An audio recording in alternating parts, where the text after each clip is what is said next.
Hello and welcome to my YouTube channel UR academy. आज का हमारा टॉपिक है राजस्थान के महत्वपूर्ण युद्ध। इनको हम याद करेंगे ट्रिक के साथ। तो चलते हैं अपने फर्स्ट की ओर। फर्स्ट है अपना आबू का युद्ध। आबू का युद्ध हुआ था 1178 में और ये हुआ था मूलराज द्वितीय और मोहम्मद गौरी के बीच में। किस किस के बीच में हुआ ये? मूलराज द्वितीय और मोहम्मद गौरी के बीच में हुआ था। अब इसको आप किस तरह से याद करोगे? सबसे पहले बात करें इसमें कौन जीता, तो इसमें विजय हुई थी मूलराज द्वितीय की। मूलराज द्वितीय इसमें विजय रहा था। अगर आप बात करें इसकी कि इसको आप किस तरह से याद करोगे, तो एक क्या होता है, घर में छोटा सा बाबू होता है। बाबू, आबू को कनेक्ट करोगे बाबू से, यानी घर में छोटा सा बाबू होता है। तो क्या है, ये बाबू दिखने में कैसा है? मूल रूप से कैसा है? गोरा गोरा दिखाई दे रहा है। तो दिखने में कैसा है? मूल रूप से गोरा। तो मूल से होगा मूलराज द्वितीय और गोरा दिखाई दे रहा है से होगा मोहम्मद गौरी। इस तरह से आप इसको याद करोगे। और इसका जन्म कब हुआ? 1178 में। आपको ये थोड़ा ध्यान रखना पड़ेगा, इसका जन्म कब हुआ है? 1178 में हुआ है। मीन्स ये युद्ध कब हुआ है? 1178 में ये युद्ध हुआ है। और किस किस के बीच में हुआ है? ये मूलराज द्वितीय और मोहम्मद गौरी के बीच में हुआ है। फिर चलते हैं अपन नेक्स्ट की ओर। नेक्स्ट है अपना तुमुल का युद्ध। तुमुल का युद्ध हुआ है 1182 में। तुमुल का युद्ध कब हुआ? 1182 में। 1182 में हुआ है। ये किस किस के बीच में हुआ है? पृथ्वीराज थर्ड और परमेदी देव चंदेल के बीच में हुआ है। किसके बीच में? पृथ्वीराज थर्ड और परमेदी देव चंदेल के बीच में हुआ है। जिसमें पृथ्वीराज थर्ड का सेनापति था भुवन कमल और जो परमेदी देव चंदेल का सेनापति था वह थे आला और उदल थे। इसमें आला और उदल मारे जाते हैं। और इनकी जो वीरता थी उसको देखकर जिनपिंग था एक, उसने बोला था कि 11 वर्ष कुकुर जिए 12 वर्ष सियार, वर्ष 18 क्षत्रिय जिए बाकी जीवन धिक्कार। इस तरह का उसने वाक्य बोला था। अगर बात करें इसमें विजय हुए थे, तो विजय इसमें भुवन कमल यानी पृथ्वीराज थर्ड इसमें विजय रहे थे। अगर बात करें आप इसको किस तरह से याद करोगे, तो इसको याद करेंगे, बोलेंगे कि तुम कहाँ रहते हो। क्या एक लड़का लड़कियों को क्या बोलेंगे? तुम कहाँ रहते हो। तो इसने बोला मैं पृथ्वी पर रहता हूँ। कहाँ रहता हूँ? मैं पृथ्वी पर रहता हूँ। तो बोले पृथ्वी पर तो सभी रहते हैं, पर तुम कहाँ रहते हो? क्या बोला कि पृथ्वी पर तो सभी रहते हैं, पर तुम कहाँ रहते हो? तो इसने क्या बोला? मैं 1182 नंबर के फ्लैट पे रहता हूँ। कहाँ रहता हूँ? मैं 1182 नंबर के फ्लैट पे रहता हूँ। तो किस तरह से याद रख करोगे इसको? तुम कहाँ रहते हो, तुमसे क्या होगा? तुमुल का युद्ध। तुमसे क्या होगा? तुमुल का युद्ध। तुमुल का युद्ध है ये। और ये कब हुआ? 1182 में हुआ था। तुमुल का युद्ध है। तो उसने क्या बोला? कहाँ रहते हो? मैं पृथ्वी पर रहता हूँ। तो पृथ्वीराज थर्ड के मध्य हुआ था। पृथ्वीराज थर्ड और किसके बीच में? पर बोले कि पर कहाँ रहते हो। पर यानी परमेदी देव चंदेल या परमाल के बीच में। कब हुआ था? परमेदी देव चंदेल और परमाल के बीच में ये युद्ध हुआ था। इस तरह से आप इसको याद कर सकते हो। फिर आगे इसकी अगर हम बात करें कि इसमें क्या है, क्या बोला इसने आगे कि पृथ्वी पर तो सभी रहते, पर पृथ्वी पर भी तुम कहाँ रहते हो। पर से परमेदी देव चंदेल होगा और कहाँ रहते हो उसे क्या होगा? उसने क्या बोला? मैं 1182 नंबर के फ्लैट पे रहता हूँ। कहाँ रहता हूँ? 1182 नंबर के फ्लैट पे रहता हूँ। तो ये युद्ध कब हुआ है? 1182 में ये युद्ध हुआ है। आई होप आपको ये इतना समझ में आया होगा। अब चलते हैं अपन अपने नेक्स्ट की ओर। नेक्स्ट है तराइन का प्रथम युद्ध। आई थिंक ये तो आप सभी को याद भी होगा। तो तराइन ये इम्पोर्टेंट युद्ध है। तराइन का प्रथम युद्ध हुआ था 1191 में और ये हुआ था पृथ्वीराज थर्ड और मोहम्मद गौरी के बीच में। कहाँ कब हुआ, मतलब किस किस के बीच में हुआ है ये? पृथ्वीराज चौहान थर्ड और मोहम्मद गौरी के बीच में हुआ है। अगर इसकी बात करें हम कि इसको इसमें विजय किसकी रही, तो विजय हुए ये पृथ्वीराज थर्ड इसमें विजय रहा था। अब इसकी बात करें हम कि इसको किस तरह से याद करोगे, तो क्या क्या बोलेंगे? हम सब कहाँ रहते हैं? हम सब कहाँ रहते हैं? इन पृथ्वी में रहते हैं। कहाँ रहते हैं? इन पृथ्वी के अंदर रहते हैं। इन रहते हैं यानी इनसे तो होगा तराइन, और पृथ्वी के अंदर रहते हैं यानी पृथ्वीराज चौहान तृतीय। और फिर क्या है? पृथ्वी में सभी रहते हैं, अमेरिका, अफ्रीका, ऑस्ट्रेलिया, यूरोप सब है। तो सबके क्या है? ऑस्ट्रेलिया वाले होते हैं वो कैसे होते हैं? गोरे होते हैं। कैसे होते हैं? गोरे होते हैं। तो मोहम्मद गौरी के बीच में किस किस के बीच में हुआ है? पृथ्वीराज चौहान थर्ड और मोहम्मद गौरी के बीच में ये युद्ध हुआ है। इसके बाद हम चलते हैं हमने फोर्थ की ओर। फोर्थ है अपना तराइन का सेकंड युद्ध। तराइन का सेकंड युद्ध हुआ है 1192 में। तराइन का सेकंड युद्ध कब हुआ है? 1192 में हुआ है। इसमें भी आपको इसी तरह से याद करना है, पर इसमें ध्यान रखना है विजय हुई थी मोहम्मद गौरी की। किसकी विजय हुई थी? मोहम्मद गौरी की। इसमें मोहम्मद गौरी की विजय का कारण बता दें कि इसने पहले तो संधि का प्रस्ताव रखा था कि पृथ्वीराज चौहान के साथ वो संधि करेगा, पर उसने क्या करा? संधि नहीं करी और उसके साथ अविश्वासघात करा। और जो पृथ्वीराज चौहान का घोड़ा था उसका नाम था नाट्यरंभा। नाट्यरंभा भी चोटिल हो गया था। इस कारण भी ये युद्ध ये इन्होंने ये युद्ध विजय नहीं हुए थे। और इसके बाद बात करें पृथ्वीराज चौहान की, तो पृथ्वीराज चौहान ने 1 साल तक कोई भी सैनिक अभियान नहीं करा था।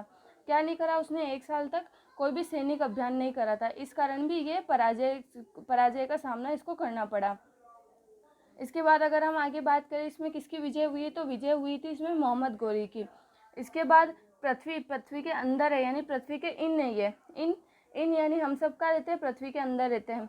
और ऑस्ट्रेलिया और पृथ्वीराज चौहान आपको याद आ ही गया होगा, ऑस्ट्रेलिया में गोरे लोग रहते हैं, इसलिए मोहम्मद गोरी और पृथ्वीराज चौहान थर्ड के मध्य ये युद्ध हुआ था। अब चलते हैं अपन अपने नेक्स्ट की ओर। नेक्स्ट है अपना चंदावर का युद्ध। कब क्या है ये चंदावर का युद्ध? चंदावर का युद्ध हुआ था 1194 में। कब हुआ चंदावर का युद्ध? 1194 में हुआ था। अगर इसमें हम बात करें ये किस किस के बीच में हुआ, तो ये मोहम्मद गोरी और पृथ्वीराज चौहान के बीच में हुआ। किस किस के बीच में हुआ ये? मोहम्मद गोरी और पृथ्वीराज चौहान के बीच में हुआ ये। अगर इसकी बात करें तो इसमें विजय हुई थी मोहम्मद गोरी की। किसकी विजय हुई? मोहम्मद गोरी की विजय हुई थी। अब इसको किस तरह से याद करोगे आप? इसको याद करेंगे, पृथ्वीराज चौहान है यानी पृथ्वी तो आएगी, यानी अर्थ है, अर्थ में क्या? अर्थ के बाहर क्या है? चंदा है, यानी चंद्रमा है, और अर्थ है। इन दोनों के बीच की दूरी कितनी है? आपको ध्यान रखना है 1194 इन दोनों के बीच की दूरी है। बस आपको ये याद करना है, केवल याद करने के तरीका है ये, ऐसा नहीं है कि एक्चुअल में इनके बीच की इतनी ही दूरी है, पर आपको ये चीज़ ध्यान रखनी है कि 1194 इन दोनों के बीच की दूरी है। इसके बाद आई थिंक आपको ये याद हो ही गया होगा, चंदावर के युद्ध से होगा। चंदावर यानी चांद से ध्यान रखेंगे। और किस किस के बीच में हुआ है? तो पृथ्वीराज है, तो पृथ्वी के अंदर कौन रहते हैं? ऑस्ट्रेलिया वाले भी रहते हैं। ऑस्ट्रेलिया वाले रहते हैं तो मोहम्मद गोरी आएगा, ऑस्ट्रेलिया का नाम आते ही, तो मोहम्मद गोरी। आई थिंक आपको ये भी याद हो चुका होगा। फिर चलते हैं अपन अपने नेक्स्ट की ओर। नेक्स्ट है अपने नागदा का युद्ध। नागदा का युद्ध कब हुआ? 1 2 3 4 में। कब हुआ? 1 2 3 4 में। इसको ये किस किस के बीच में हुआ था? तो ये हुआ था महाराणा जयद्र सिंह और इल्तुतमिश के बीच में। किस किस के बीच में हुआ ये? महाराणा जयद्र सिंह और इल्तुतमिश के बीच में। अगर इसमें बात करें विजय कौन रहा, तो इसमें विजय रहे थे महाराणा जयद्र सिंह। कौन विजय रहे इसमें? महाराणा जयद्र सिंह इसमें विजय रहे थे। आगे हम बात करें कि इसको किस तरह से आप याद करोगे, तो क्या हुआ? सबसे ज़्यादा किसको मिस करा? नाग को। किसको मिस करा सबसे ज़्यादा? नाग को मिस करा किसको करा? नाग यानी सांप को सबसे ज़्यादा मिस करा तो वो क्या आ गया? सांप आ गया। वो क्या आ गया? उसकी जय जय करके सांप आ गया। इसको किसको मिस करा? सबसे ज़्यादा नाग को मिस करा, तो जय जय करके सांप आ गया। ये देखिए आप, ये देख सकते हैं कि ये आ गया, सांप आ गया, जय जय करके क्या आ गया? सांप आ गया। तो इस तरह से याद रखेंगे कि नागदा का युद्ध कब हुआ था? ये हुआ था 1234 में। और क्या करा था? मिस करा था सबसे ज़्यादा, तो क्या होगा? इल्तुतमिश। और क्या करा था? जय जय करके आया था, तो महाराणा जयद्र सिंह के बीच में। किस किस के बीच में हुआ? महाराणा जयद्र सिंह और इल्तुतमिश के बीच में हुआ था ये युद्ध। अगर इस युद्ध की अगर हम बात करें तो ये वापस अगर आपको सन याद रखना है इसका, ये कब हुआ, तो क्या हुआ? अब इतना मिस करा, सांप आ गया, तो सांप से तो सभी डरेंगे, नाग से। तो क्या करा? उसको 1 2 3 4 करके उसको क्या करा? भगा दिया यानी उसको बोल दिया कि अब चला जाए, यानी 1 2 3 4 करके क्या करा? उसको भगा दिया। तो आप इस तरह से याद रखेंगे नागदा का युद्ध कब हुआ था? 1 2 3 4 में। आप इस तरह से इसको याद रख सकते हैं। इसके बाद चलते हैं अपन अपने नेक्स्ट की ओर। नेक्स्ट है रणथंभौर का युद्ध। रणथंभौर का युद्ध कब हुआ? 1301 में। रणथंभौर का युद्ध कब हुआ? 1301 में युद्ध हुआ। किस किस के बीच में हुआ ये? अलाउद्दीन खिलजी और हमीरदेव चौहान के बीच में। अलाउद्दीन खिलजी और हमीरदेव चौहान के बीच में हुआ। अलाउद्दीन खिलजी को हम क्या लिख सकते हैं? AK लिख सकते हैं। क्या लिख सकते हैं? AK। तो इसको कनेक्ट करेंगे हम AK-47 से। किससे करेंगे? AK-47 से कनेक्ट करेंगे। अब क्या है? रणथंभौर यानी रणभूमि। क्या हुआ? रणभूमि। अगर रणभूमि में कौन जा रहे हैं? रणभूमि में देव, यानी देवों के देव महादेव कौन है? शिवजी भगवान कहाँ जा रहे हैं? रणभूमि में जा रहे हैं। तो अब क्या होगा? शिवजी भगवान अब ऐसे ही रणभूमि में नहीं जाएंगे, वो क्या लेके जाएंगे? AK-47 लेके जाएंगे। क्या लेके जाएंगे? शिवजी भगवान AK-47 लेके जाएंगे। तो अगर रणभूमि में अगर शिवजी भगवान जा रहे तो वो क्या लेके जाएंगे? AK-47 लेके जाएंगे। तो आप इससे याद रखोगे AK-47 लेके जाएंगे। तो इससे कैसे याद रखोगे? रणभूमि में जा रहे थे। रणभूमि यानी रणथंभौर का युद्ध है। कौन जा रहा था? महादेव जा रहे थे। महादेव यानी हमीरदेव चौहान। महादेव से क्या होगा? देव से याद रखोगे हमीरदेव चौहान। और क्या लेके जा रहे थे, AK-47। AK-47 यानी अलाउद्दीन खिलजी। क्या होगा, अलाउद्दीन खिलजी। तो आप इस तरह से इसको याद रखोगे। AK-47 लेके जा रहे थे हमीर महादेव, तो कहाँ जा रहे थे, AK-47 लेके रणभूमि में जा रहे थे। इस तरह से याद रखोगे। और इसमें विजय की बात करें तो विजय कौन रहा, अलाउद्दीन खिलजी, यानी AK-47 इसमें विजय रही। AK-47 तो सबको मार देगी, तो आपको ये ध्यान रखना है AK-47 इसमें विजय रहा था। Sorry, AK-47 means Alauddin Khilji इसमें विजय रहा था। इसके बाद अगर बात करें इसके सन की, तो क्या होगा, सन ईयर की बात करें तो क्या होगा कि शिवजी भगवान क्या बोलेंगे कि अगर रणभूमि में जा रहे तो कोई ना कोई किसी ना किसी का तो साथ चाहिए ना। तो शिवजी भगवान बोलेंगे तेरा एक साथ चाहिए। क्या चाहिए, तेरा एक साथ चाहिए। तेरा एक यानी 1301 में ये आक्रमण हुआ था। क्या बोलेंगे शिवजी भगवान, तेरा एक साथ चाहिए। क्या है, तेरा यानी 13, तेरा एक से क्या होगा, 1301 में ये आक्रमण हुआ था। आई होप आपको ये समझ आ गया होगा। इसके बाद चलते हैं अपन अपने नेक्स्ट की ओर। नेक्स्ट है अपना चित्तौड़गढ़ का युद्ध। क्या है, चित्तौड़गढ़ का युद्ध। ये कब हुआ, 1303 में। कब हुआ ये, 1303 में हुआ था।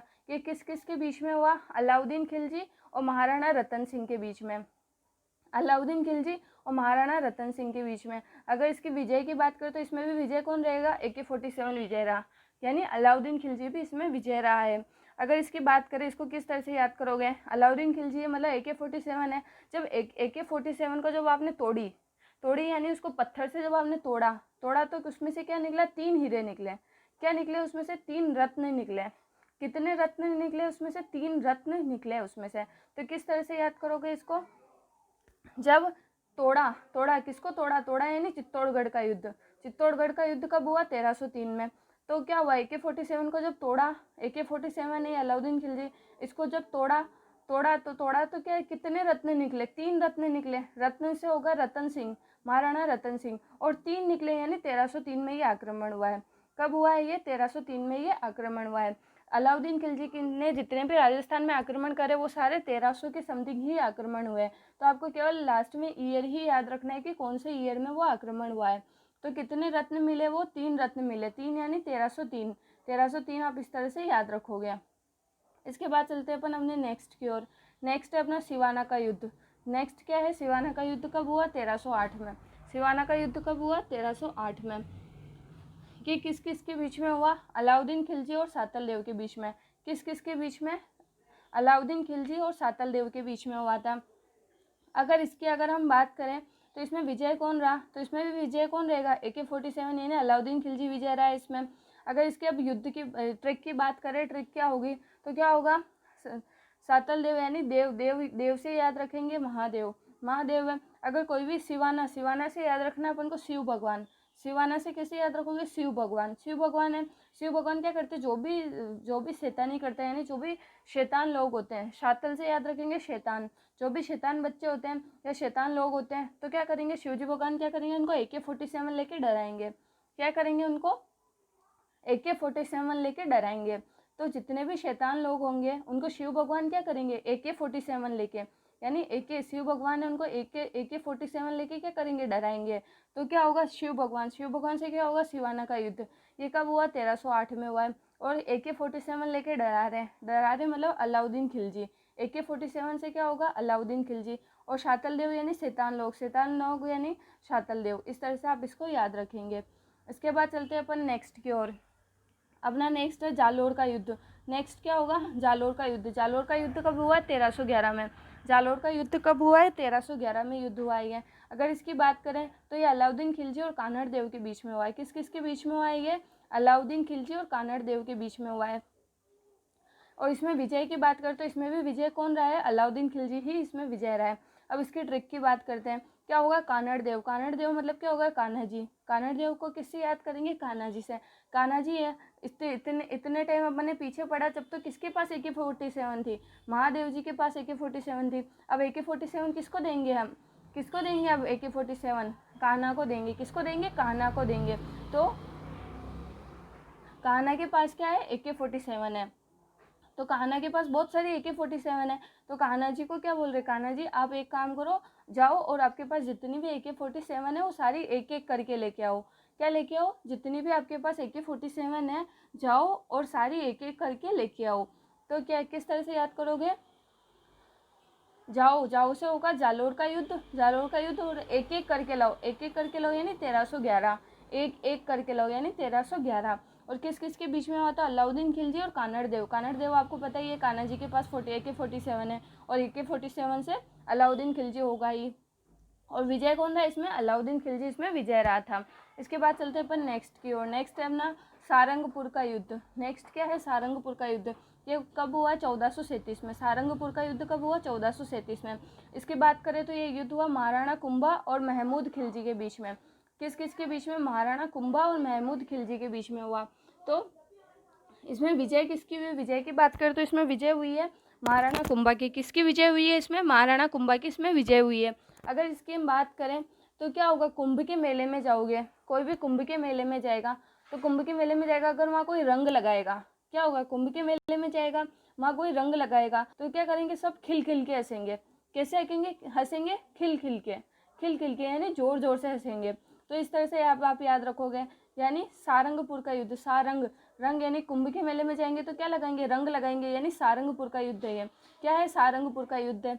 और किस किस के बीच में हुआ है, तो महाराणा कुंभा, कौन से मेले में जा रहे थे, कुंभ के मेले में जा रहे थे, तो वहाँ रंग लगा रहे थे, तो सब क्या हंस रहे थे, खिल खिल के हंस रहे थे। कैसे हंस रहे थे, खिल खिल के हंस रहे थे। तो आप इसको इस तरह से याद रखोगे। सारंगपुर का युद्ध हुआ है 1437 में, और महाराणा कुंभा और खिलजी के बीच में हुआ है। आई होप आपको अभी तक सारे जितने भी युद्ध हमने पढ़े हैं वो आपको अच्छे से समझ में आ रहे होंगे। अब चलते हैं अपन अपने नेक्स्ट की ओर। नेक्स्ट है अपना कोसाना का युद्ध। क्या है, कोसाना का युद्ध। ये हुआ था 1492 में। ये क्या है, शातल देव और मल्लू खां के बीच में हुआ था। शातल देव और मल्लू खां के बीच में हुआ। एक लड़का है, ये लड़का है, इस लड़के का नाम क्या है, मल्लू खां। क्या नाम है इस लड़के का, मल्लू खां नाम है। मल्लू खां नाम है। मल्लू खां क्या करता है, बहुत शैतानी करता है। मल्लू खां क्या करता है, बहुत शैतानी करता है। वो शैतान है, ये तो बहुत शैतानी करता है ये। तो सब लोग इसको क्या करते हैं, कोसते रहते हैं। क्या करते हैं, कोसते रहते हैं। कोसते रहते हैं मतलब डांटते रहते हैं। हिंदी में मतलब मारवाड़ी में बोलता है ना कि कोसना, कोसना यानी कोसते रहते हैं, कोसते रहते हैं यानी डांटते रहते हैं इसको। तो इस तरह से आप याद रखोगे कि मल्लू खां है। मल्लू खां ने क्या करा, मल्लू खां का ये लड़का है मल्लू खां। मल्लू खां क्या करता है, बहुत शैतानी करता है। शैतानी करता है तो क्या करते हैं, सब लोग इसको क्या करते हैं, कोसते रहते हैं। कोसते रहते हैं यानी सब इसको डांटते रहते हैं। आप इस तरह से याद करोगे। और इसमें विजय किसकी हुई, भले इसको कितना भी डांटो तो भी शातल देव है। शातल देव शैतानी करता तो शैतानी की विजय होगी। तो इसमें विजय किसकी हुई, शातल देव की इसमें विजय हुई है। आप इस तरह से इसको याद रखेंगे। इसके बाद चलते हैं अपन अपने नेक्स्ट की ओर। नेक्स्ट अपना खातौली का युद्ध। ये कब हुआ था, 1517 में हुआ था। ये किस किस के बीच में हुआ, महाराणा सांगा और इब्राहिम के बीच में। किसके बीच में हुआ, महाराणा सांगा और इब्राहिम के बीच में। अब इसको याद करते हैं अपन। खातौली, खातौली यानी तोलना। तोलना, तोलने के लिए क्या यूज़ में लेते हैं, पहले बात करें इसमें विजय किसकी हुई, तो विजय महाराणा सांगा की हुई है। तोलने के लिए क्या यूज़ में लोगे, तोलने के लिए तराजू यूज़ में लोगे। जैसे तराजू आपने तोलने के लिए यूज़ में लिया, तो क्या करा आपने, एक तरफ तो तराजू के एक तरफ तो बिठाया एक आदमी को, जो क्या कर रहा था, गाना गा रहा था, सॉन्ग गा रहा था, सॉन्ग गा रहा था, उसको बिठाया। दूसरी तरफ किसको बिठाया, हिम, हिम यानी बर्फ़ को बिठाया। दूसरी तरफ किसको बिठाया, बर्फ़ को, हिम को बिठाया, बर्फ़ को बिठाया। एक तरफ तो किसको बिठाया, जो सॉन्ग गा रहा था उसको बिठाया, और दूसरी तरफ किसको बिठाया, हिम को बिठाया। अब ऑब्वियसली सी बात है, हिम यानी बर्फ़ होगा, बर्फ़ तो पिघल के मेल्ट हो जाए, मतलब मेल्ट हो जाएगा, बर्फ़ तो मेल्ट हो जाएगा, तो वो क्या हो जाएगा, वो तो उसका भार तो कम ही रहेगा। और भार किसका ज़्यादा रहेगा, महाराणा सांगा यानी जो सॉन्ग गा रहा था, सॉन्ग जो गा रहा था उसका भार ज़्यादा रहेगा। तो मतलब कौन जीता, कौन जीता, विजय कौन रहा, महाराणा सांगा इसमें विजय रहा है। आप इसको इस तरह से याद करोगे। तो खातौली यानी तोलने के लिए क्या यूज़ में लिया, तोलने के लिए यूज़ में लिया। किस किस को तोला, तोला किस किस को, महाराणा सांगा, सांगा यानी जो सॉन्ग गा रहा था, और किसको, हिम, जिसके पास बर्फ़ थी, हिम, हिम बर्फ़ थी उसको। आप इस तरह से इसको याद रखोगे। इसके बाद चले अपन आगे, बाड़ी का युद्ध। क्या होगा, बाड़ी का युद्ध। बाड़ी का युद्ध 1519 में। बाड़ी का युद्ध कब हुआ, 1519 में। ये किस किस के बीच में है, महाराणा सांगा और इब्राहिम लोदी के बीच में। किस किस के बीच में हुआ है, महाराणा सांगा और इब्राहिम लोदी के बीच में। इसमें विजय कौन रहा है, महाराणा सांगा ही इसमें विजय रहा है। अब इसकी हम ट्रिक की बात करते हैं। ट्रिक है बाड़ी, बाड़ी से आप याद रखेंगे बाढ़, बाढ़ आ रही है, बाढ़ है, आप देखो, आपको दिख रहा है बाढ़ है, बाढ़ आ रही है। बाढ़ में क्या है, एक आदमी है, एक आदमी तो क्या कर रहा है, सॉन्ग गाते गाते आराम से जा रहा है। क्या कर रहा है, सॉन्ग गाते गाते आराम से जा रहा है। और एक क्या कर रहा है, एक वो बर्फ़ वाली, हिम वाली आइसक्रीम लेके जा रहा है। क्या लेके जा रहा है, हिम वाली आइसक्रीम, हिम यानी बर्फ़ वाली आइसक्रीम लेके जा रहा है। तो क्या होगा, अब इतनी बाढ़ में अगर वो बर्फ़ वाली आइसक्रीम लेके जाएगा तो क्या हो जाएगा, उसका आइसक्रीम तो मेल्ट हो जाएगी। और क्या हो रहा है, जो जो सॉन्ग गाते गाते जा रहा है वो आराम से निकल जाएगा। यानी विजय किसकी हुई, जो सॉन्ग गा रहा था यानी महाराणा सांगा की इसमें विजय हो रही थी। और ये जो आइसक्रीम लाया था ना, ये आइसक्रीम चाहे 1519 रुपये की थी। कैसी आइसक्रीम लाया गया है, अगर छोटी मोटी आइसक्रीम लाता तो छोटी मोटी आइसक्रीम से तो आराम से वो फटाफट ही मेल्ट हो जाती। पर इसने क्या सोचा, मैं 1519 रुपये की आइसक्रीम लाऊं। कितने रुपए की आइसक्रीम लाऊं, 1519 रुपये की आइसक्रीम लाऊं। अगर ये 1519 रुपये की आइसक्रीम लाया तो इसने क्या सोचा, अब ये आइसक्रीम मेल्ट नहीं होगी। क्या सोचा इसने, आइसक्रीम मेल्ट नहीं होगी। पर वहाँ तो बाढ़ आ रही थी, बाढ़ आ रही थी तो क्या हुआ, कुछ भी हो चाहे सब चीज़ें मेल्ट तो होनी है। अगर हिम से बनी हुई है तो क्या होगा, हिम से बनी हुई मीन्स इब्राहिम लोदी। और क्या होगा, महाराणा सांगा, महाराणा सांगा, सांगा ने सॉन्ग गाया था। इस तरह से आप इसको याद रखेंगे। आज के लिए इतना ही है। इसके बाद हम जितने भी आगे और जितने भी युद्ध बच रहे हैं हम उन युद्ध को भी इसी ट्रिक के माध्यम से याद करेंगे। अगर आपको मैं पढ़ाने का वे अच्छा लगा और आपको ये ट्रिक अच्छे से समझ में आ रही हो तो प्लीज़ मेरे चैनल को ज़्यादा से ज़्यादा लाइक एंड सब्सक्राइब करें। Thank you.